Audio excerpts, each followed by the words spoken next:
हात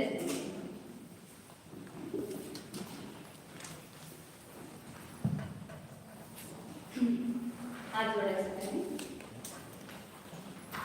शास्त्र सुरू करायचं सगळ्यांनी काय सुरू करायचं.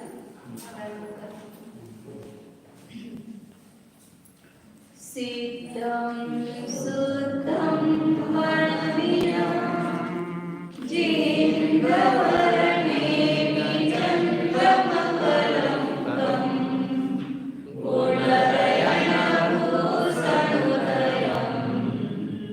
जीवत्सपरुवनं मोक्षम्। जय बोलो सिद्धांत चक्रवर्ती आचार्य नेमिचंद्र भगवान की जय। जय बोलो परम पूज्य चारण चक्रवर्ती समाज सम्राट आचार्य शांती सागर जी महाराज की जय। जय बोलो प्रातः स्मरणीय गुरुदेव समंत भद्रमणी महाराज की जय। जय बोलो परम पूज्य आचार्य प्रवेक्षण सुंदर सागर जी महाराज की जय। जय बोलो परम पूज्य मम दीक्षा गुरु वत्सल सिंधु आचार्य सुयश सागर जी महाराज की जय। जय बोलो परम पूज्य शुद्धम श्री माता जी की जय।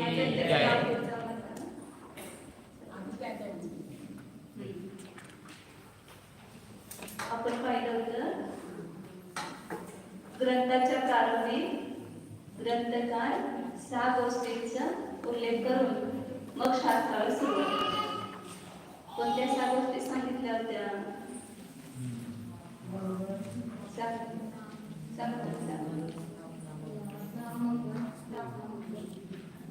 6 गोष्टी शास्त्राच्या प्रारंभी कोणत्या सांगितल्या? थांब, सगळ्यांनी बोलायचं नाही सांगितलं पहिल्या दिवशी.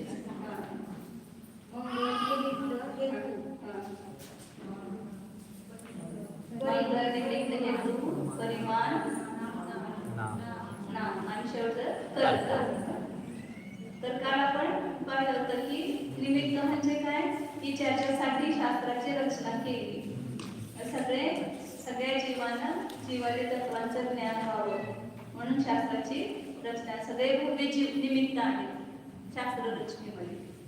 नंतर त्यानंतर हेतू शब्दाचा अर्थ काय केला होता? कोण पाटील कोण सांगताय? बोलायचं नाही सगळं,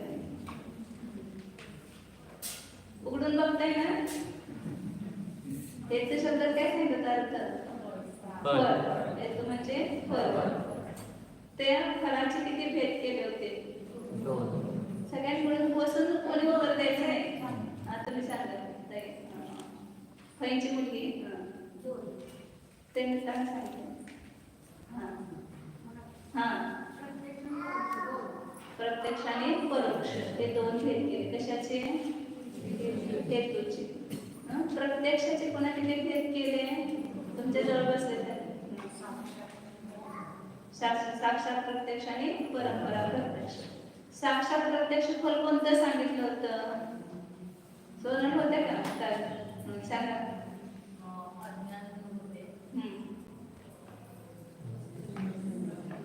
बोलायचं नाही कोणी अजिबात, मौन पूर्ण बघायचं नाही. तेवढं लक्षात ठेवायचं.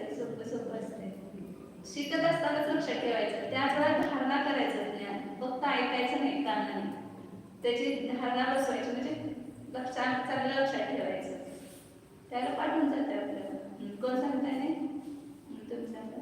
अज्ञान दूर होते, सम्यक ज्ञानाची प्राप्ती होते, देव मनुष्याची पूजा आणि असंख्यात गुणांची निर्जरा.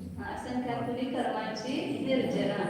असंख्यात पटीनं कर्माची निर्जरा होते. हे साक्षात फल शास्त्राध्ययन करत असताना मिळते हे सांगतात आचार्य आपल्याला.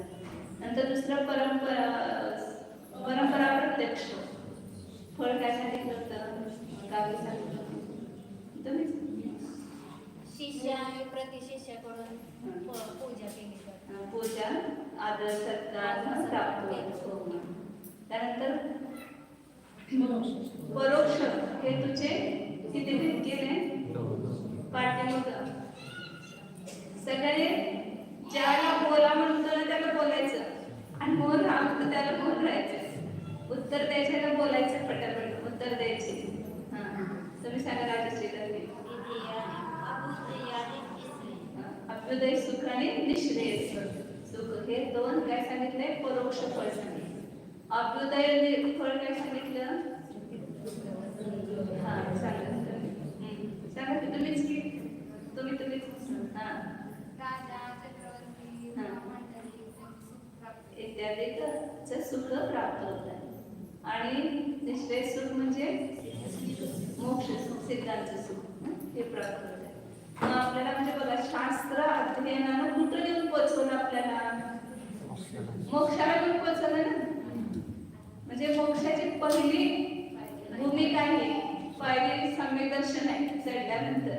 परंतु त्याच्या पहिल्यांदा त्या भूमीवर आल्याशिवाय त्या सीडीवर आपण चढू शकत नाही. म्हणून शास्त्र अध्ययन सांगत तस्मात् सम्यक अधितव्यम. कुंदकुंदाचार्य सांगतात जिन सत्तादो अट्टे पच्चक्खादीहि मुच्चदो नियमा खियते मोहोचयो तम्हा सत्तम समदितव्यम. सत्याशी घातलाय. म्हणून शास्त्राचं सम्यक रीतीनं अध्ययन करावं, की त्या शास्त्राचं अध्ययन केल्यामुळे जिनशास्त्राच्या द्वारे प्रत्यक्षादी प्रमाणानं जीवादी वस्तूंना जाणल्यानंतर आपल्या स्वपराचं भेद विज्ञान केल्यानंतर काय होतंय? मोहाचा क्षय होतो. मोहाचा क्षय झाल्याशिवाय आपल्याला मोक्ष मिळणार नाही. आणि म्हणून शास्त्राचं सम्यक रीतीनं अध्ययन करावं. कोणी करायचं? आम्ही, मी म्हणा, आम्ही पण नको, मी करणार शास्त्राचं अध्ययन. आपण शास्त्राचं अध्ययन केलं तरच काय होणार आहे? जगणार आहे. खरं जीवाचं जीवन जगणार आहे. आता जे सगळं जीवन जगणं चाललंय कुठलं चाललेलं आपल्याला? प्रेतासारखं, मृतासारखं आपलं जीवन चाललेलं आहे. परंतु खरं जिवंत जगणं काय आहे? वस्तूला जसं आहे तसं जाणून जगणं हे खरं आपलं जीवन आहे. आणि ते आपल्याला हे शास्त्राच्या अध्ययनानं साध्य होणार आहे. म्हणून शास्त्राचं अध्ययन करा. प्रवचन सारखे हा प्रवचन सारखे 87 नंबरचे घातले. 86 किंवा 87 असेल. पुढे आता शेवटचा आपला राहिलेला आहे प्रमाण. काय तर सोपं आहे. अर्थाच्या अपेक्षेनं तिथे शास्त्राचं प्रमाण अनंत आणि अक्षराच्या अपेक्षेनं संख्या. नाव प्रत्येक ग्रंथाचं जे नाव असेल ते नाव सुरुवातीला सांगतात. आणि त्याच्यानंतर येतात कर्ता. कर्ता सांगतात की हे शास्त्र कोणी लिहिलं याचा उल्लेख करतात ना सुरुवातीला. तर त्यामध्ये 3 प्रकारचे कर्ते सांगितलेले आहेत. फळ्यात लिहिलेलं आहे, तुमच्या नोट्स मध्ये पण आहे. 3 प्रकारचे कर्ता आहेत. अर्थकर्ता, ग्रंथकर्ता आणि उत्तर ग्रंथकर्ता. असे कर्ता म्हणजे करणारा, रचणारा. तर वास्तविक ह्या आपल्या शास्त्रांची सगळ्या रचना कोणी केली तर सांगितले त्याचे अर्थकर्ता कोण आहे? वर्धमान तीर्थंकर. ज्या काळामध्ये जे तीर्थंकर होतात ते त्या शास्त्राचे, त्या अर्थाचे कर्ते असतात. त्यांच्यापासूनच काय होतंय? पदार्थांच्या यथार्थ स्वरूपाला ते जाणतात. अर्थकर्ता जे आहे, अर्थकर्ता कोणाला म्हटलं? सर्वज्ञ वितराग भगवंत, म्हणजे जे तीर्थंकर आहेत त्यांना. ते कसे आहेत? वितराग सर्वज्ञ भगवान. तर सांगितले त्यांनी 4 घाती कर्मांचा नाश केलेला आहे. अनंत ज्ञानादी चतुष्टय प्राप्त. ज्याने या शास्त्राचं आपल्याला अर्थ सांगितला ते कसे आहेत? म्हणजे ते प्रामाणिकता. कर्ता प्रामाणिक असेल तर वचन प्रामाणिक असतं. एक नियम आहे, वक्त्याच्या प्रमाणतेनं वचनामध्ये प्रमाणता असते. आता सामान्य कुठल्या माणसाने सांगितलं तर आपल्याला विश्वास बसतो का? परंतु कुठल्या तर मोठ्या व्यक्तीने आणि प्रामाणिक व्यक्तीने कुठली तर गोष्ट सांगितली त्याच्यावर आपण काय करतो? विश्वास ठेवतो, विचार करतो. म्हणून आपण कुठलं तर काम करून घ्यायचं असेल तर सांगतो आम्ही सांगितलं नाही, आचार्यश्रीने सांगितले. म्हणजे मोठ्यांचं नाव घेतलं तर त्याला काय असतं? वजन येतंय, मानतात लोक. म्हणून हे सगळं अर्थ जे काय आपल्याला शास्त्रामध्ये आहे तो कुणी सांगितलेला आहे? सर्वज्ञ भगवंताने सांगितले. आणि ह्या काळात आपल्या हे कुणी सांगितलेलं आहे तर अंतिम शासन नायक वर्धमान महावीर म्हणा तीर्थंकरांनी या अर्थाची प्ररूपणा केली. म्हणजे आपल्या दिव्यध्वनीच्या द्वारे कशी असते ती दिव्यध्वनी 8 महाभाषा आणि 700 लघुभाषा यांच्याद्वारे आणि तालू ओठ वगैरे काही न हलवता आपल्याला एवढं श्रम लागतात. तालू ओठ हलवल्यानंतरच बोलायला म्हणजे श्रम होतात ना. 1 घंट्यामध्ये किती शरीरामध्ये उष्णता वाढते, परंतु त्यांना निरंतर 6 घडीपर्यंत त्यांची दिव्यध्वनी फिरत असते. 6 घडी म्हणजे 2 तास आणि 24 मिनिट एवढ्यापर्यंत निरंतर त्यांची दिव्यध्वनी फिरत असते, ओंकार ध्वनी. परंतु त्यांना थकवा येत नाही. आणि असं दिवसातून किती वेळा बोलायचं? 4 वेळा, सकाळ, दुपार, संध्याकाळ, मध्यरात्री. अशा प्रकारे 4 संधिकाळामध्ये त्यांची ही दिव्यध्वनी फिरत असते. म्हणून या अर्थाची प्ररूपणा करणारे ते दिव्यध्वनी कशी होती तर ती त्याच्यामध्ये दंत, तालू, ओठ यांचा व्यापार होत नाही. त्याच्यानं त्याला रहित आणि भव्य जीवांना आनंद उत्पन्न करणारी अशी सर्व प्रश्नांचं, सगळ्यांच्या प्रश्नांचं उत्तर त्या दिव्यध्वनीमध्ये असेल, आपोआपच मिळत आहे. अशा त्या दिव्यध्वनीनं काय केलं? वर्धमान तीर्थंकरांनी अर्थाचं वर्णन केलं. ते जे मूळ 7 द्रव्य, 7 तत्व, 9 पदार्थ कोणी सांगितले? तर वर्धमान तीर्थंकरांनी आपल्याला सांगितलं. प्रत्येक वेळा त्या तीर्थंकरातले ते सांगतील, परंतु आता आपल्याला वर्धमान तीर्थंकरांनी त्याचं वर्णन केलं. म्हणून सांगितलं ना की जर हे त्यांनी दिव्यध्वनीच्या द्वारे आपल्याला उपदेश दिला नसता, अर्थाची प्ररूपणा केली नसती, तर आज आपण कसे राहिलो असतो? अज्ञानीच राहिलो असतो. हा मोक्ष मार्ग आपल्याला मिळाला असता का? पुढे एक श्लोक आलेला ह्याच्यामध्ये काय सांगितले की सगळ्या उपकार ह्या काळामध्ये आपल्याला कुणाचे असतील तर वर्धमान तीर्थंकरांचे. त्यांचं चरित्र पण वाचायचं आपण, मग त्यांची महिमा येते. ज्याला मी कारंजामध्ये कोरोनामध्ये वाचलं ते अमृतर योगी, खूप छान पुस्तक दिलं त्यांनी, सुंदर लिहिलेलं आहे. ते वाचल्यानंतर त्यांच्याबद्दल अशा अंतरंगामध्ये एवढी महिमा यायची, तेवढे आपण चरित्र वाचायच्या अगोदर तेवढी येत नाही. ती चरित्र वाचल्यानंतर खरोखर त्यांची महिमा आपल्याला अंतरंगामध्ये येते की त्यांनी काय पुरुषार्थ केला. एवढं राजकुमार असून भर तारुण्यामध्ये कसं त्यांनी ब्रह्मचर्य व्रत धारण केलं, किती महिला किती हे त्यांना आकर्षण करण्यासाठी होते आजूबाजूला, परंतु ते त्यांच्या आकर्षणाला भुलले नाही आणि आपल्या ब्रह्मचर्य व्रतामध्ये दृढ राहिले आणि त्यांनी आपलं तपश्चरण केलं. तर असे वर्धमान तीर्थंकर म्हणून सांगितलं ना की जर ते झाले नसते तर असं लेखल्या काय वर्धमान तीर्थंकर झाले नसते तर काय झालं असतं? त्याने श्रीजीन की दोन्ही दीप शिखा सम जो नहीं होत प्रकाशन हारी तो किस भांति पदार्थ पाती कहाल हते रहते अविचारी. श्री जिनकी धुनी, श्री जिनेंद्र भगवंतांची ध्वनी दीप शिखा सम, कशी आहे ती? दिव्यांच्या ज्योतीप्रमाणे. एकी स्तोत्रामध्ये पण सांगितले ना की श्री भगवंत कसे आहेत, त्यांचे कसे उपकार आहेत आपल्यावर. प्रच्छन्न खल्वैर्मघमयैरन्धकारै समन्तात् पंथा मुक्ते स्फुटित पद क्लेशकर्तैरगादै तत्कस्तेन प्रजति सुगतो देवतत्त्वावभासि यद्यप्रेग्रे न भवति भवद्भारती रत्नदीप. कसा आहे हा सगळा मोक्ष मार्ग? रस्ता कसा आहे? प्रच्छन्न खलु अगमयमये अंधकारे समंतात. हा मोक्ष मार्ग जो आहे, मोक्षाचा मार्ग पापमय अंधकारानं झाकला गेलेला आहे. आणि तिथं जायचं म्हटलं तर काय सगळं सपुटित पद ओजनीच्या आणि असं सरळ केलं लगेच मोक्षात झालं. असं तर सगळेच गेले असते की नाही, आपण राहिलो असतो काही. तसा एक विषम रस्ता आहे, कधी चढ आहे कधी उतार आहे. आता संयम धारण केल्यानंतर पण बघा की आपल्या जीवनामध्ये किती चढ उतार होत असतात. कधी रोगाधिकाचा त्रास होतो, कधी उपसर्ग आहे, कधी परीक्षा आहेत. हे सगळं सहन करून कर्माची रचना करून मोक्षाला प्राप्त होणं हे म्हणजे असे धारावरच आहे ना परमात्मा आहे. तर असा हा मार्ग आहे.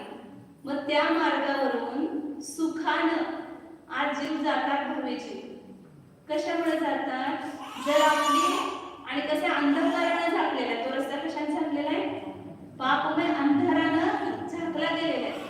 मग रात्रीच्याला अंधकार होतो त्यावेळेला का ते सकाळी सूर्याचा उदय झाल्यानंतर तो रस्ता आपल्याला आपोआप दिसायला लागतो. असं थोडं बाहेर घेऊन जाऊ का तुम्ही आणि ते बाहेरून ऐका, बाहेर ऐकू येते सगळ्यांना डिस्टर्ब होते. तुमचं प्रवचन आहे, आमचं प्रवचन आहे, तुमचं चालू आहे गाणं. तर काय सांगता ऐका का? तर तो जो मार्ग आहे तो असा अंधकाराने आच्छादित झालेला आहे. व त्या मार्गावर कोण जाऊ शकलं असतं? कस तत्वाभाषी तत्वाला जाणारा कोण त्या मार्गावर सुखाने त्या मार्गावर गेला असता? जर आपली भारती रत्नमाला यद्यग्रे न भवति भवत भारती रत्नमाला भारती रत्नदीप. भारती म्हणजे ही वाणी रूपी रत्नाचा दिवा जर पुढे पुढे नसता आमच्या तर ह्या मोक्ष मार्गावर एक बार आपको इंस्ट्रक्शन दिए गए, आपने सुन रहे? ऐका तिथून येत आहे. उठो, तभी माता जी शुरू करेगी. आप उठो पहले यहाँ से. एक बार इंस्ट्रक्शन दिए गए, नहीं सुना.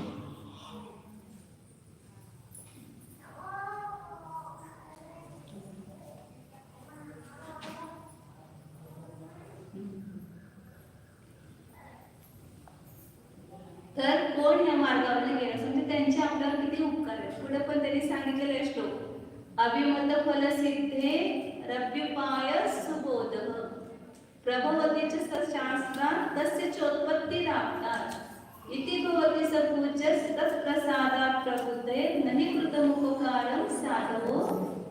ग्रंथाच्या सुरुवातीला त्यांचं का स्मरण केलं जातं? तर त्यांचे आपल्यावर उपकार आहेत. कसे उपकार आहेत? तर सांगितलं की अभिमत फल सिद्धे हे अभ्युपाय सुबोध. अभिमत फल म्हणजे इच्छित फल. काय सगळ्यांचं इच्छित फल काय पाहिजे सगळ्यांना? सुख. कसलं सुख? कधी नष्ट न होणार असं पाहिजे ना सुख तुम्हाला? काय नष्ट होणार सुख पाहिजे? आता जे आपल्याला सुख दिसतंय आपल्या व्यवहारामध्ये ते सगळं कसं आहे? आपण विनाशी बघतोय नष्ट होताना. असलं सुख पाहिजे का? आपल्याला ते सुख पाहिजे परंतु काय राहणार पाहिजे. परंतु ते सुख तसं नाहीच इंद्रिय सुख. म्हणजे खरं अतिंद्रिय सुख आहे, आत्मिक सुख आहे, तेच कसं आहे? शाश्वत आहे आणि तेच अनुपम आहे. तर अशा ते आपलं इच्छित फळ आहे आणि त्या फलाची प्राप्ती होते सुबोध. त्याच्या प्राप्तीचा उपाय काय आहे? सुबोध म्हणजे सम्यक ज्ञान. काल पण सांगितलं होतं की सम्यक ज्ञानाशिवाय आपल्याला खरं वस्तूचं स्वरूप लक्षात येत नाही. जर जोपर्यंत वस्तूच्या स्वरूपाला जाणणार नाही तोपर्यंत आपलं दुःख दूर कसं होणार? तर दुःख आहे कशामुळं? वस्तू स्वरूपाच्या अज्ञानामुळे. आणि जर सम्यक ज्ञान झालं तर त्या वस्तू स्वरूपाला आपण यथार्थ जाणू. मग हे सम्यक ज्ञान कसं होणार? आमच्या इच्छित फळाचा उपाय आम्हाला समजला काय आहे? सम्यक ज्ञान. आता सम्यक ज्ञान कोण आणून देणार मला? कुठं दुकान आहे का? बाहेर रत्न मिळतं, हिरं मिळतं, दुकानामध्ये सोनं मिळेल, सगळं मिळेल.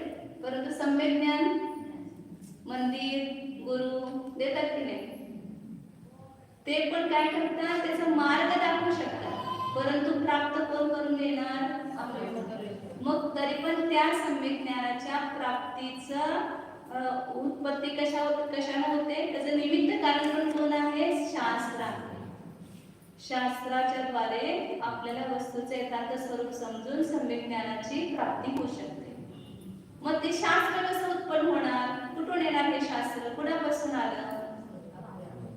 सच्च उत्पत्ती आपतात. त्याची उत्पत्ती कुठून झाली? आपतांच्या द्वारे झाली. आप्त म्हणजे कोण? म्हणजे वितराग सर्वज्ञ हितोपदेशी असे जे आपले तीर्थंकर आहेत त्यांच्यापासून शास्त्राची उत्पत्ती झाली. म्हणजे दिव्यध्वनी घेतल्याने आपल्याला त्या वस्तूचं स्वरूप लक्षात आलं.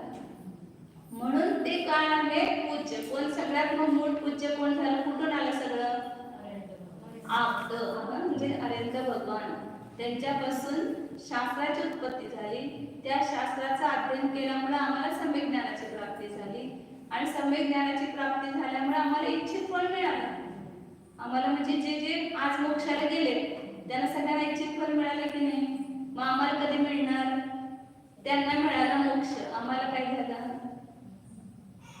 आपण समजा एखादा शेजारी किंवा आजूबाजूलाचे लोक समृद्ध झाले मग त्यांना बघून काय म्हणतो, त्यांचं झालं कार्यसिद्ध, आमचं कधी होणार. झुरतो पण आपण त्यांचं बघून, दुसऱ्यांची उन्नती बघून, दुसऱ्यांचा विकास बघून माझा असा विकास, अशी उन्नती कधी होणार. मंदिरात आल्यानंतर एकदा तर झुरला काय सांगत, भगवंताला बघितल्यावर आज असं हे लागलं का आपल्याला की हे सुखी झाले, ह्यांना तर ज्ञान झालं, मोक्ष मिळाला, मला का मिळालं नाही अजून, मला पण मिळालं पाहिजे.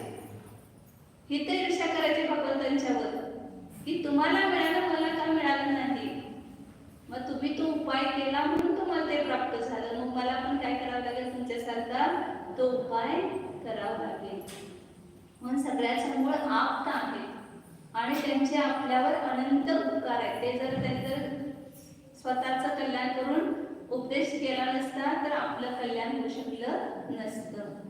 म्हणून सांगितले पराच्या कल्याणास्तव संतांच्या विभूती, असं एक वाक्य नाही तर मराठीमध्ये यांचं नामदेव वगैरे कुणाचं असं वाक्य आहे की संत पुरुष जे असतात त्यांचं जे वैभव आहे, त्यांना जे मिळालेलं आहे ते कुणासाठी आहे, सगळ्या जीवांच्या कल्याणासाठी. आज भगवान महाराज मोक्ष झाला त्यामुळे काय झालं, केवळ ज्ञान झालं, त्याच्यामुळे काय झालं, सगळ्या जीवांचं कल्याण झालं. मग त्यांचं तर झालंच पहिल्यांदा, जो स्वतःचं कल्याण करतो तो दुसऱ्यांचं कल्याण करू शकतो. म्हणून काय सांगितलं की पहिला आपले अर्थकर्ता कोण आहे, श्री वर्धमान तीर्थंकर परमदेव, त्यांना कधीच विसरायचं नाही, त्यांचं सतत आपल्या मनामध्ये स्मरण ठेवायचं. त्याच्यानंतर दुसरे करता कोण सांगितले, ग्रंथकर्ता म्हणजे वर्धमान तीर्थंकरांच्या दिव्यध्वनीतून जो काय अर्थ बाहेर निघाला, उपदेशाच्याद्वारे सांगितला, त्याला झेललं कुणी, जोपर्यंत गौतम गंधर इंद्रबुद्धी प्राप्त झाले नाही तोपर्यंत दिव्यध्वनी फिरली नाही. प्रश्न विचारला हौलामध्ये, का फिरली नाही तर सांगितले का लब्धी नव्हती. पहिला गौतम गंधर नव्हतं, त्याला झेलणारा कोणी शिष्य नव्हते, पात्र नव्हते. मग तो पात्र 66 दिवसानंतर इंद्राने आणला, त्याला पहिल्या दिवशी का आणलं नाही, का लब्धी नव्हती. मग म्हटलं असा का नियम आहे की त्यांच्याच चरणामध्ये ज्याने दीक्षा घेतलेली आहे त्यांच्याच निमित्तात दिव्यध्वनी फिरते. आजपर्यंत कोणी भगवान महावीरांच्या समुश्रणामध्ये जाऊन त्यांच्या सानिध्यामध्ये दीक्षा घेतलेलं कोणी नव्हतं. सगळे पार्श्वनाथांच्यापासून त्यांच्या परंपरेतून जे दीक्षित मुनी त्यांच्या समुश्रणामध्ये होते आणि म्हणून त्यांची दिव्यध्वनी फिरली नाही. आणि ज्यावेळेला इंद्रबुद्धी गौतम येऊन त्यांनी दीक्षा घेतली पहिली, मग त्यांच्या निमित्तानं काय झाले, त्या ठिकाणी दिव्यध्वनी फिरली. मग का फिरली तर त्याला धारण करणारा असा पात्र व्यक्ती पण पाहिजे. आता ते समजणारं कोणी चालू नाही तर तास होणार काय, तुम्ही सगळे समजणारे आहे म्हणून काय होतं या ठिकाणी उपदेश होतो. तसं ते इंद्रबुद्धी गौतम हे त्यांनी काय केलं, त्या दिव्यध्वनीला झेललं आणि त्याची आपल्या बुद्धीमध्ये त्याला धारण करून आता हे सगळ्या लोकांना एक सुव्यवस्थित पद्धतीनं कशी त्याची रचना करायची, मग त्याची शब्दबद्ध रचना, लिहिलं नाही, लिपी रूपानं नाही, मौखिक रूपानंच त्याची रचना एक अंतर्भूतामध्ये 12 अंगाची त्यांनी काय केली, रचना केली. आपण 12 अंगाचे जे शुद्ध ज्ञानाचे म्हणतो, आचारांग, सूत्र, कृतांग वगैरे, म्हणून ते ग्रंथाचे कर्ता झाले. त्यांनी त्या वचनाच्या द्वारे ती जी दिव्य ध्वनी आहे ती बद्ध करून ठेवली वाणीमध्ये. ह्या अंगामध्ये ह्याचं वर्णन, ह्या अंगामध्ये ह्याचं वर्णन, त्या अंगामध्ये त्याचं वर्णन, असं त्याला प्रत्येक आपण तुम्ही बाजारातून सगळं हे आणल्यानंतर मटेरियल घेऊन येतात, आल्यानंतर काय करतात, सगळं पिशवीतून आणलेलं असते, मग ते नीट बीट करून प्रत्येक डब्यात भरून ठेवतात, कारण का सापडायला बरं लगेच. आता तशाच पिशव्या ठेवल्या समजा तर तुम्हाला सापडणार काय लवकर. तसं हे जे दिव्य ध्वनी आहे त्याला सुव्यवस्थित पद्धतीनं हे 12 डबे ठेवले त्यांनी, आणि ह्या डब्यामध्ये हे काय 12 पहिला आचार, यामध्ये मुनींच्या आचाराचं वर्णन आहे, सूत्रकृतांमध्ये अमुक आहे तमुक आहे, अशा 12 अंगामध्ये त्याची रचना केली. म्हणून ग्रंथकर्ता कोण झाले, इंद्रबुद्धी गौतम गंधर्व ह्या काळामध्ये. आणि त्याच्यानंतर जे काय बाकीचे उत्तर आचार्य झाले, मग त्यांनी दुसऱ्यांना सांगितलं, त्याने दुसऱ्यांना सांगितलं, त्याने दुसऱ्यांना सांगितलं, असं मौखिक रूपानं. आता बघा किती वर्ष झाली दिव्यध्वनी होऊन, 2500 पेक्षा जास्त वर्ष झाली. ज्याला पंचम काळाला 33 वर्ष 8 महिने आणि 15 दिवस शिल्लक होते, त्यावेळेला त्यांची दिव्यध्वनी फिरली. आणि त्याच्यानंतर हे गौतमाने त्याला धारण केलं, आणि त्याच्यानंतर पुन्हा काही केवली झाले, शुद्ध केवली झाले, नंतर काही अंगाचे धारण करणारे, असे परंपरेनं ते आपल्यापर्यंत पोहोचले. डायरेक्ट भगवान महावीरांची वाणी, म्हणजे आपण म्हणतो की हा माल कुठून आणलेला आहे, डायरेक्ट फॅक्टरीतून आणलेला आहे. फॅक्टरीचा माल आहे हा, नकली माल नाही आहे, असली माल आहे. कुठे असली माल तयार झालेला आहे, श्री भगवान महावीरांच्या फॅक्टरीमध्ये, दिव्यध्वनी फॅक्टरीमध्ये तयार झालेला हा माल आहे. तो आपल्यापर्यंत येऊन पोहोचलेला आपल्या घरामध्ये, म्हणजे आपलं किती भाग्य आहे. अजून ती दिव्यध्वनी जिवंत आहे. आणि त्या सगळ्या हे पोहोचवण्याचं काम कोणी केलेलं आहे, उत्तरवर्ती सगळ्या आचार्यांनी परंपरेनं ते आपल्यापर्यंत आणून पोहोचवलेलं आहे. मग आपण काय करायचं, तिथंच संपून टाकायचं, पुढे पोहोचवायचं, पुढे पोहोचवायचं. ते परंपरा टिकायला पाहिजे. म्हणून आम्ही तुम्हाला शिकवणार, तुम्ही दुसऱ्याला शिकवायचं, दुसऱ्याने तिसऱ्याने शिकवायचं, अशीच ही काय होणार आहे, वाणी जिवंत राहणार. बघा शीतल भैया गेले आणि त्यांचं परंपरा कोणी चालवली, चेतन भैयाने. जे खरं तर असं फार बघायला मिळतंय, म्हणजे आम्ही किती जर बघितलं, पंडितींची मुलं कोण पंडितची होत नाही, बहुत फार कमी बघायला मिळते. परंतु चेतन भैयाने ते सगळं ग्रहण केलं आपल्या वडिलांच्याकडनं, आणि ते पुन्हा वाढवून त्या जिनवानीचा प्रचार चालू ठेवलेला आहे. कोणी धार्मिक व्यक्ती असल्याशिवाय, विद्वान व्यक्ती असल्याशिवाय धर्माची परंपरा चालू राहत नाही. त्यागी आणि विद्वान ह्या दोघांच्या हातातच काय आहे, आपली ही जैन धर्माची परंपरा टिकून ठेवण्याचं त्यांच्याकडं, म्हणजे ते काम आहे त्यांचं. आणि ते असतील तर ते टिकून राहतंय. पण तुमच्या नातेपोतेमध्ये सुद्धा ही परंपरा खंडित झाली नाही. संवेद भया, चेतन भया हे सगळ्यांनी हे टिकून ठेवलेलं आहे. आणि आता सगळं तुम्ही शिकून सुद्धा एक पुढे काय करायची, परंपरा चालू ठेवायची आहे. तर हे सांगतात की अर्थकर्ता, ग्रंथकर्ता आणि उत्तर ग्रंथकर्तामध्ये आताच्या ह्या शास्त्राच्या अपेक्षा नेहमीचे आचार्य लिहिले, परंतु सगळे जेवढे उत्तरवर्ती आचार्य झाले ते सगळे कोण आहेत, उत्तर ग्रंथकर्ता आहेत. अशा प्रकारे कर्त्याचं वर्णन केले आहे ठिकाणी. आता त्यानंतर सांगतायत आचार्य की 4 मुख्य गोष्टी सांगितल्या की विघ्नाचा नाश होण्यासाठी, शिष्टाचाराचं परिपालन करण्यासाठी, नास्तिकतेचा परिहार करण्यासाठी आणि उपकाराचं स्मरण करण्यासाठी. आता नेमिचंद्र आचार्य पुढे या ठिकाणी मंगलाचरण करतायत. आणखीन एक काही गोष्ट सांगितली, मंगल कधी कधी करतात, आदि मंगल, मध्य मंगल आणि अंतिम मंगल. आदि मंगल केल्यामुळं कोणतं फळ मिळते म्हणून सांगितलं होतं, सभेचे मंगल, शिष्य शास्त्रामध्ये पारंगत होतात. मध्य मंगल केल्यामुळं तुम्ही सांगितलं, ह्यात सर्व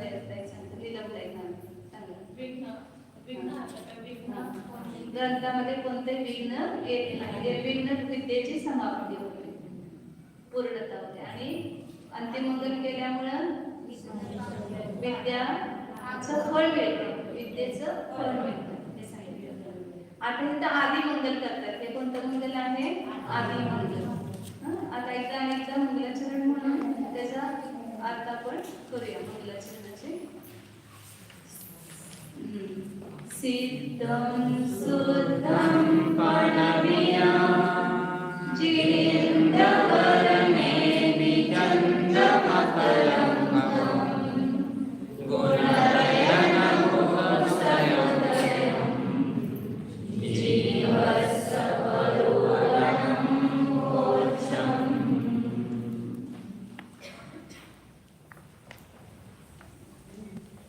आता ह्या एका मंगलाचरणाचे अर्थ टीकाकारांनी किती केले? 9 अर्थ केले. मी पहिला असं ठरवलं होतं की सोडून देऊ असं, परंतु मनात भाव आले की एकदा कानावरून तर सगळ्यांचे जाऊ दे आणि सोपं करून सांगितले तुम्हाला की एका ह्या श्लोकाचे किती अर्थ आहेत? 9 अर्थ आहेत. पहिला अर्थ सगळ्यात म्हणजे शेड्यूल मध्ये वगैरे मी काय सगळं एवढं घेत नाही ना म्हणजे विस्ताराला. आता आपल्याला काय थोडेसे शिस्तीत चालत आहे त्यामुळं. आणि मग ते अर्थ समजल्यानंतर पुन्हा आणखीन आपल्याला त्याच्याबद्दल भाव विशुद्ध होतील. तर पहिला अर्थ केलेला आहे की ज्या मंदिरामध्ये नेमिचंद्र आचार्यांनी ह्या जीवकान ग्रंथाची रचना केली तेथील नेमिनाथ तीर्थंकरांना नमस्कार करू. आता आपण कसं चंद्रप्रभू तीर्थंकराच्या मंदिरात बसलेलो असतो तर पहिल्यांदा कोणाचं नाव घेतो? चंद्रप्रभू तीर्थंकराचं नाव घेतो. आपोआपच त्या तीर्थंकरांच्या बद्दल आपल्या त्या ठिकाणी परिणाम म्हणजे त्यांच्याबद्दल भाव उत्पन्न होतात, त्यांच्याबद्दल महात्म्य येतं. मग तिथं ज्या मंदिरमध्ये बसून ते हे रचना करत होते ते चंद्रगिरीच्या पहाडावरील 5वं मंदिर नेमिनाथ तीर्थंकरांचं. आज सुद्धा तिथे नेमिनाथ तीर्थंकरांची मूर्ती आहे. आणि परवा सांगितले की तिथे एक इंद्रनील म्हण्याची 1 हात उंच मूर्ती होती जी चामुंडरायाने बसवलेली, चामुंडरायाने निर्मित केलेलं ते मंदिर शरणदेवमध्ये. मग त्या मंदिरमध्ये बसून त्यांनी तर त्या नेमिनाथ तीर्थंकरांना नमस्कार करून. आता इथं एक श्लोकाचा म्हणजे एक अर्थ करत असताना प्रत्येक शब्दांचा अर्थ वेगवेगळा होईल. तर पहिला ह्याचा अन्वय कसा घ्यायचा या श्लोकाचा की जिनेंद्रवर नेमी चंद्रम पणमिय. जिनेंद्रवर नेमी चंद्र म्हणजे सर्व जिनेंद्रामध्ये श्रेष्ठ असे आणि चामुंडरायांच्या द्वारे निर्मित नेमिनाथ तीर्थंकर जे आहेत ते कसे आहेत?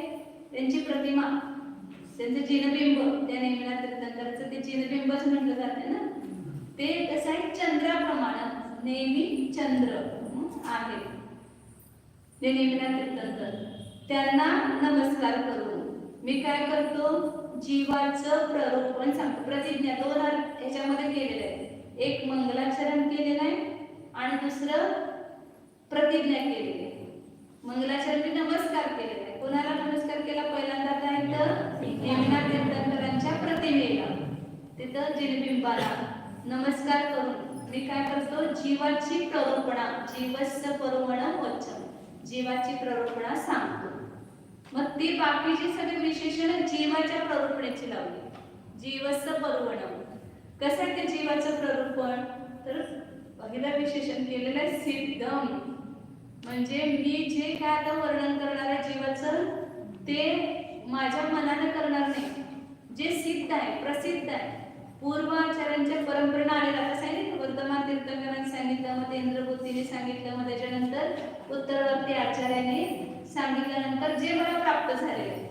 म्हणजे इथं बसून आपल्या मनानं सांगण्याची परवानगी नाही. ही शास्त्राची गती कुणाची आहे? ही वितराग सर्वज्ञ भगवंतांची ही गादी. आणि याच्यावर बसून आपल्या मनानं काही आपण बोलायचं नाही. तर त्यांनी जे सांगितलं ते आचार्य परंपरेने जे चालत आलेलं आहे, नंतरचे आचार्य जे आपल्या शास्त्रामध्ये लिहून ठेवलेलं आहे तेच सांगण्याची परवानगी आहे. मग हे जे मी नेमिचंद्र आचार्य म्हणतात जे सांगतो ते मी माझ्या मनात सांगत नाही, तर पूर्वाचार्यांच्या पासून आलेलं जे प्रसिद्ध आहे त्यालाच मी सांगतो. म्हणून सिद्ध अर्थाचा घ्यायचा पूर्वाचार्यांच्या द्वारे प्रसिद्ध. नंतर सांगितलं शुद्ध आहे. जीवाचं प्ररूपण कसं आहे? शुद्ध आहे. ज्याच्यामध्ये कोणत्याही प्रकारचा पूर्वापर विरोध शास्त्रामध्ये दोष असतो. पहिला एक सांगायचं आणि दुसऱ्यांदा दुसरं सांगायचं. तुम्ही बघा मला काय तर सांगितलं सकाळी एक काहीतरी गोष्ट सांगितलं की तू जा बाजारात जाऊन घेऊन ये, नंतर अभ्यास कर सांगितलं. नंतर मग म्हटलं की इकडे तिकडे फिरू नकोस, अभ्यास कर. मग त्याला काय वाटतंय की एकदा सांगितलं अभ्यास करू नकोस आणि नंतर सांगितलं अभ्यास कर. तर विरोध वाटतो दोन्हीमध्ये. लगेच पकडतात मुलं. बघा तू असं म्हटलं होतीस की नाही, लगेच बोलून दाखवत. तर हा पूर्वापर विरोध दोष म्हणतात. पूर्वी एकदा सांगायचं आणि त्याचं खंडन विरोध धरून दुसऱ्या गोष्ट सांगायची. पहिला सांगायचं की लग्न केल्याशिवाय तुम्हाला मुक्ती मिळणार नाही, विवाह केल्याशिवाय. आणि जातींच्या मध्ये तुमचं जे गुण आहे ते चुकवायला पाहिजे, लग्न करायला पाहिजे. आणि पुढे जाऊन सांगते की ब्रह्मचर्याची प्रशंसा करतील. म्हणजे काय झालं? पुरापूर विरोध झाला ना. लग्न करणं चांगलं की ब्रह्मचर्य राहणं चांगलं. मग दोन्ही गोष्टीमध्ये विरोध दोष आला. तर असा कोणताही दोष यामध्ये नाही. त्याला म्हणतात पूर्वापर विरोधादी दोषानं रहित असं शुद्ध आहे हे जीवाचं प्ररूपण जे मी करणार आहे. शुद्ध आहे. तिसरं सांगितलं अकलंक आहे. म्हणजे त्याच्यामध्ये कोणताही कलंक नाही, म्हणजे दोष नाही, निर्मल आहे, पवित्र आहे असं. आणि कसं आहे हे जीवाचं प्ररूपण? गुणरयन भूसडोदयम, गुणरत्न.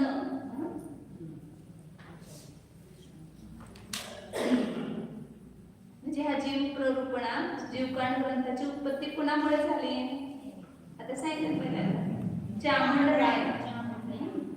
तर चामंडरायचे एक पदवी होती गुणरत्नभूषण. तर गुणरत्नभूषण म्हणजे चामंडराय. आणि त्या चामंडरायापासून ज्याचा उदय झाला, ज्या शास्त्राचा उदय झाला, नेमिचंद्राचरण केलं परंतु त्याच्या निमित्तामुळे त्याची उत्पत्ती झाली. म्हणून गुणरूपी रत्न हे ज्याचा अनेक पदव्या होत्या चामंडरायला. गुणरत्नभूषण, सम्यक तो गुणरलीलय, आणखी वीर मार्तंड अशा पुष्कळ उपाधी त्यांना प्राप्त होत्या. कारण तो जसं कर्मामध्ये शूर होता तसं धर्मामध्ये शूर होता. आम्ही कसं आहे? धर्मामध्ये शूर आहे. धर्मामध्ये भयभीत, असं केलं तर काय होईल? घाबरतो लगेच. शास्त्राला पण लोक घाबरतात. कारण शास्त्रात असं सांगितलं तर मग आपल्याला ते करावं लागेल म्हणून यायचंच सोडून द्यायचं. महाराजांच्या जवळ गेलं तर काय करणार? महाराज नियम देणार. मग कशाला घाबरतो आपण? म्हणजे वास्तविक ज्याला घाबरायला पाहिजे, भ्यायला पाहिजे, त्याला आपण भीत नाही. पापाला भ्यायला पाहिजे. पापाचं फळ किती वाईट आहे. नरकादी गती, निर्बोध. त्याचं वर्णन ऐकल्यानंतर अंगावर आपल्या काटे येतात. त्या नरकाचं वर्णन तिरुपण्णतीमध्ये वाचा की कसं कसं दुःख आहे त्याच्यामध्ये. हे क्षणाला मी खूप थोडक्यात सांगितलेलं आहे. त्याचं विस्तारानंतर लोकसारमध्ये त्याच्यापेक्षा विस्तारानं तिरुपण्णतीमध्ये सांगितलेलं आहे. किती महाभयानक दुःख आहे. आणि त्याला आपण म्हणतो का हे केल्यामुळे मला नरकादी गती मिळेल म्हणून हे करायचं आपण सोडतो का? नाही. परंतु धर्मामध्ये गेले की आपल्याला सगळ्या वस्तू सोडाव्या लागतात. मग आपल्या तोंडावर सगळं काय होतंय? बंधन येते. म्हणून त्याच्यासाठी आपण घाबरतो. परंतु वास्तविक सांगताय की काय आहे धर्म? आपल्याला सुख देणं. म्हणून काय सांगत होतं की चामंडरायापासून ज्या शास्त्राची उत्पत्ती झाली, गुणरूपी रत्न आभूषण असं त्यांचं विशेषण होते. असं हे जीवाचं प्ररूपण आहे. त्या प्ररूपणाला मी सांगतो.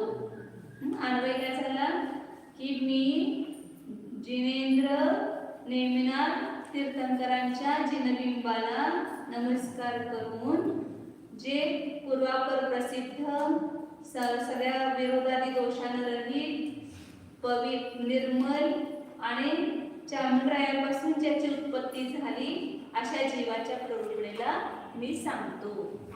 अब ये पढ़ाते समय इसमें और सुधार होगा. ये पढ़ाने से ऐसा लग रहा है कि सब अन्वय इसमें डालना चाहिए. ये 9 अन्वय ना मैंने अभी लिखे सब वापस. ये शास्त्र जीवकांडाची रचना म्हणजे ग्रंथ छापायचं काम चालू आहे.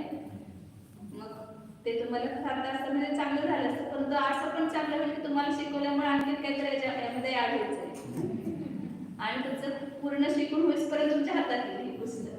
त्यामुळे तुम्हाला पुन्हा एकदा वाचायची संधी मिळेल. तर काय सांगतात की अशा ह्या जीवाच्या प्ररूपणाला मी सांगतो. पहिला अर्थ काय केला, नेमिनाथ तीर्थंकरांच्या प्रतिमेला नमस्कार करून मी जीवाचं आणि सगळे विशेषण कुणाचे दिले, जीवाच्या प्ररूपणाचे सांगतो असा अर्थ केला. म्हणजे मंगलाचरण म्हणत असताना हा अर्थ आपल्याला लक्षात घेऊन तिथं मंगलाचरण म्हणायचं. कारण अर्थाकडे लक्ष दिलं तर आपल्या परिणामांची विशुद्धी होते जास्त.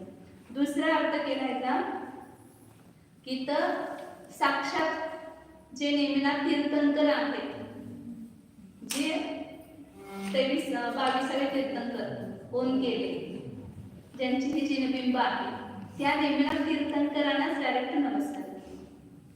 तर काय घ्यायचा अर्थ, तर ही सगळी विशेषण आता त्यांची करायची. कोणाची? नेमिनाथ तीर्थंकरांची करायची. ते नेमिनाथ तीर्थंकर कसे आहेत, तर सिद्ध, सर्व लोकांमध्ये प्रसिद्ध आहे. सगळ्या जैन लोकांना नेमिनाथ कोण आहेत माहिती आहे की नाही? 22 तीर्थंकर आहेत. तर सर्व लोकांमध्ये जे सिद्ध म्हणजे प्रसिद्ध आहे, म्हणजे हे नाही अप्रसिद्ध आहे तसं नाही, प्रख्यात आहे समजतं. नंतर दुसरं कशा आहे ते शुद्ध, म्हणजे शुद्ध. शुद्ध कशामुळे होतं आत्मा, आता अशुद्ध कशामुळे आहे? बरं सांगितलं ना, वास्तविक द्रव्य कधी अशुद्ध होत नाही, परंतु ते अशुद्ध म्हटलं जातं कशाच्या द्वारे, तर द्रव्य कर्म आणि भाव कर्म रूपी मलाचा ह्या आत्म्याबरोबर संयोग होतो. सोनं अशुद्ध कशामुळे झालं? सोनं सोनच आहे, मग ते अशुद्ध कसं म्हटलं गेलं? दोन प्रकारचं सोनं आहे की नाही, अशुद्ध सोनं आणि शुद्ध सोनं. तर सोनं दोन आहेत का? वास्तविक सोनं दोन नाहीये, परंतु ज्या सोन्यामध्ये कृत्रिम आणि कालिमा मिसळलेली आहे, अंतर्मन आणि बाह्यमन मिसळलेलं आहे, त्या सोन्याला अशुद्ध सोनं म्हटलं जातं. आणि ज्या पासून ही निघून गेली कृत्रिम आणि कालिमा, त्या सोन्याला काय म्हटलं जातं? तुमच्या हातात गळ्यात आहे ना, ते कुठलं सोनं आहे? शुद्ध सोनं. कुठे टाकलं तर ते पुन्हा अशुद्ध होणार का? एकदा शुद्ध झाली वस्तू ती पुन्हा शुद्ध होत नाही. तसं हा आत्मा ज्यावेळेला द्रव्य कर्म आणि भाव कर्माने सहित असतो त्यावेळेला काय म्हटलं जातं? त्याला अशुद्ध आत्मा. वास्तविक आत्मा शुद्ध आहे, परंतु त्यामध्ये काय झालेलं आहे? 8 द्रव्य कर्माचा बंध झालेला आहे आणि भाव कर्म म्हणजे रागद्वेषादी भाव कर्मानं युक्त झालेला आहे, म्हणून त्या आत्म्याला काय म्हटलं जातं? अशुद्ध आत्मा. परंतु तो नेमिनाथ तीर्थंकर आता कसे झालेले आहे? शुद्ध झाले, म्हणजे ह्या द्रव्य कर्म भाव कर्म मनाला त्यांनी दूर केलेलं, नष्ट केलेलं, त्यांना रहित झालेले, म्हणून ते कसे आहेत? शुद्ध झाले, शुद्ध आहे. म्हणजे काय घेतात? द्रव्य कर्म आणि भाव कर्माने रहित, ते शुद्ध. तिसरा आहे अकलंक. कशा आहेत नेमिनाथ तीर्थंकर? कलंक. आपल्याला आवडतं कलंक, नको बाई कलंक कधी मला लागलं, म्हणजे आपण त्याच्यापासून भीतो कलंकाला. तर वास्तविक कलंक कोणता हेच माहित नाही, परंतु आपल्याला कोणता कलंक आहे? 18 दोष, क्षुधा, भूक लागते, हा काय आपला कलंक आहे. वाटत नाही आपल्याला भूक, तहान, आपण जन्म, जरा, मृत्यू, मरण झाल्यानंतर काय होतं? आपल्याला दुःख होत आहे. तर मरण पण हे काय आहे? जीवाला लागलेला कलंक आहे. आणि मरणच कलंक आहे, सगळे जन्म सुद्धा कलंक आहे. कारण जन्म आहे म्हणून मृत्यू आहे, आणि मृत्यू आहे म्हणून पुन्हा जन्म आहे. तर जन्म आणि मृत्यू हे दोन्ही सुद्धा काही जीवाला लागलेले कलंक आहे, म्हणजे दोष आहे. कलंक म्हणजे दोष. हे सगळे 18 दोष घ्यायचे तिथे. क्षुधा, तृषा, जन्म, जरा, मृत्यू, राग, द्वेष, मोह, विस्मय वगैरे, ह्या 18 दोषांना ते रहित आहेत. नेमिनाथ तीर्थंकर रहित झाले, म्हणून ते कसे आहेत? अकलंक. ही सगळी नावं किती सुंदर आहेत, मंगल रूप आहेत. अकलंक नाव ठेवायचं मुलाचं, ते छान वाटतं. नंतर काय सांगितलं? अनंत. आणि कसे आहेत ते? गुणरायण मुसलुदय. अनंत ज्ञानादी हेच काय आहे? गुणरूपी रत्नाचे आभूषण. रत्नाचे उपमा एवढ्यासाठी दिले की आपल्याला सगळ्यात मौल्यवान आज कोण आहे जगामध्ये? रत्न. ज्यांच्याजवळ रत्न आहे तो मालामाल आहे, श्रीमंत असं म्हणतो. तर वास्तविक आत्म्याचे जे गुण आहेत आणि त्यांना कोणते प्राप्त झाले? अनंत ज्ञान, अनंत दर्शन आदीचे गुण आहेत. हेच गुण आहेत आभूषण आहेत, रत्नाचे आभूषण आहेत. आणि ते रत्नाचे आभूषण ज्यांना प्राप्त झाले मोक्षाला गेला म्हणजे गरीब झाला की नाही, सगळं काय सोडून गेला, काही नाही त्यांच्याजवळ, मग कोण आहे ते गरीब. सगळ्यात कोण श्रीमंत असतील तर ते श्रीमंत, कारण त्यांना एक दोन नाही, ते अनंत पती आहेत, अनंत गुणांचे पती आहेत, अनंत ज्ञान, अनंत दर्शन, अनंत सुख, अनंत वीर्य आदी प्रत्येक गुण अनंत आहे आणि अशा गुणांची संख्या पण किती आहे अनंत. त्या अनंत गुणांची त्यांना प्राप्ती झालेली आहे, म्हणून ते सर्वश्रेष्ठ आहेत. तर काय घ्यायचे अर्थ, अनंत ज्ञानादी गुणरूपी रत्नाचे आभूषण ज्यांना प्राप्त झालेले आहेत असे ते जिनेंद्रामध्ये श्रेष्ठ. सगळ्या सम्यक दृष्टी आले सगळ्यांच्या मध्ये, जिन म्हणजे ज्यांनी आपल्या मोहाला जिंकलेला आहे, असं कोण सम्यक दृष्टी सगळे जिन आहेत. त्यांच्यामध्ये जे इंद्र म्हणजे स्वामी मुख्य आहेत, आणि वर म्हणजे पण श्रेष्ठ, त्या जिनेंद्रांमध्ये पण श्रेष्ठ असे कोण आहेत, नेमिनाथ तीर्थंकर. त्यांना नमस्कार करून मी काय करतो, जीवाची कल्पना करतो, जीवाचं वर्णन करतो. अशा प्रकारचे आचार्याने प्रतिज्ञा घेतली. 2 अर्थ सांगितले, बाकीचे अर्थ पण उद्या करू. असं मला एक अशी पण इच्छा आहे, याचा चार्ट बनवावा, असा एक चार्ट पण बनवण्याचा प्रयत्न करते. तो मिळाला तर तुम्हाला सगळ्यांना हे करून देता येईल व्हॉट्सअपवर, म्हणजे लक्षात राहण्यासाठी, किंवा कुठल्या विशेषणाचा कधी कोणता अर्थ केलेला आहे हे लक्षात येण्यासाठी. 2 अर्थ काय केले, पहिल्यांदा नेमिनाथ तीर्थंकरांच्या जिनबिंबाला नमस्कार केला आणि सगळे विशेषण जीवाची करून, जीवाच्या प्रवृत्तीची करून त्याचं प्रतिज्ञा घेतली. आणि दुसऱ्यामध्ये सगळी विशेषण नेमिनाथ तीर्थंकरांची केली, आणि अशा त्या नेमिनाथ तीर्थंकरांना ते सिद्ध, शुद्ध, अकलंक, गुणरयन, भूषणोदय अशा त्या जिनेंद्रवर, म्हणजे आता मंगलाचरण म्हणताना त्या नेमिनाथ तीर्थंकरांना आपल्या ज्ञानामध्ये घ्यायचं, आणि त्याच्यामध्ये कशा आहे ते शुद्ध आहे, शुद्ध आहेत, अकलंक आहे, गुणरूपी रत्नांचे आभूषण ज्यांना प्राप्त झाले असे हे नेमिनाथ तीर्थंकर आहेत. त्यांना मी नमस्कार करून जीवाचा प्ररूपणा करतो. अशा प्रकारची प्रतिज्ञा घेतली. बाकीचे अर्थ पण उद्या बघू, पुढचं जीवकाळ सुरू होईल मग दुसऱ्या रात्रीपासून.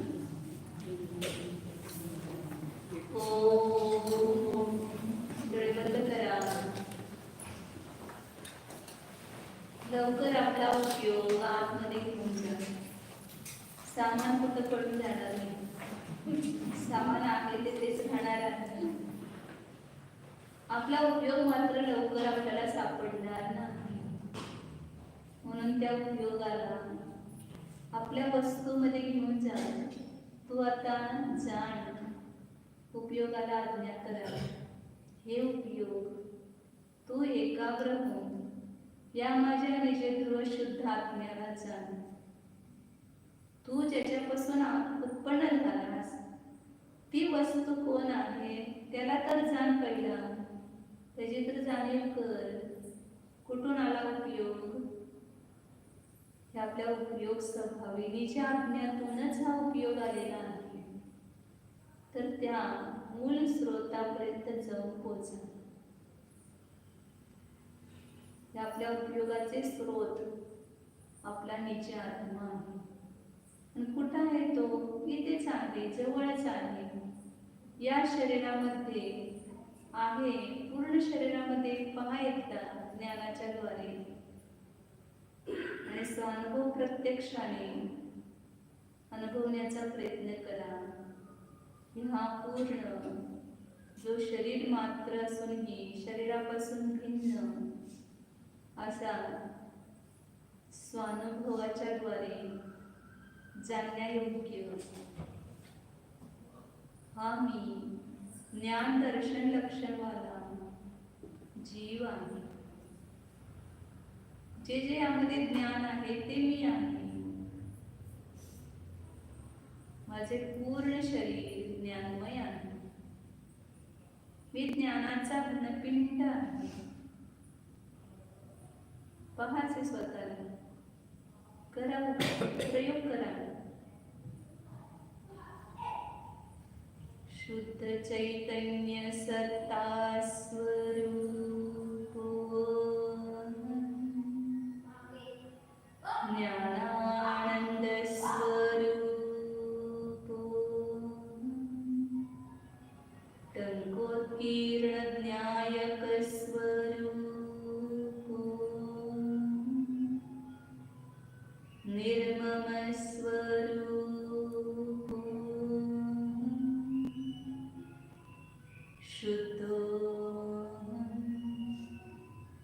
सिद्धो अकलंको गुणरयन भूषण दर्यो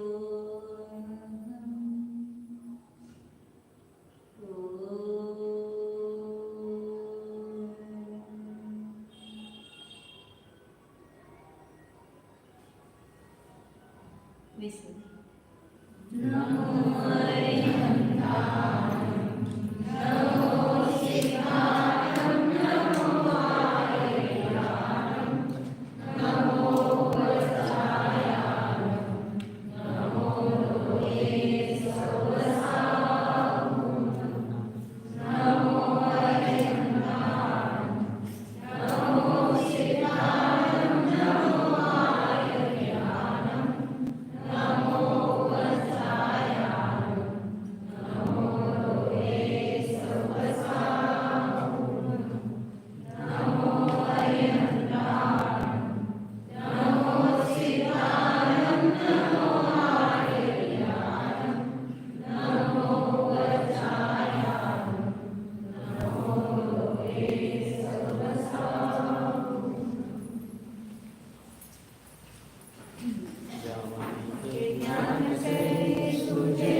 जय बोलो सिद्धांत शास्त्र की जय, जिनवानी माता की जय, परम पूज्याचार्य श्री सागर महाराज की जय, समस्त मुनि संगत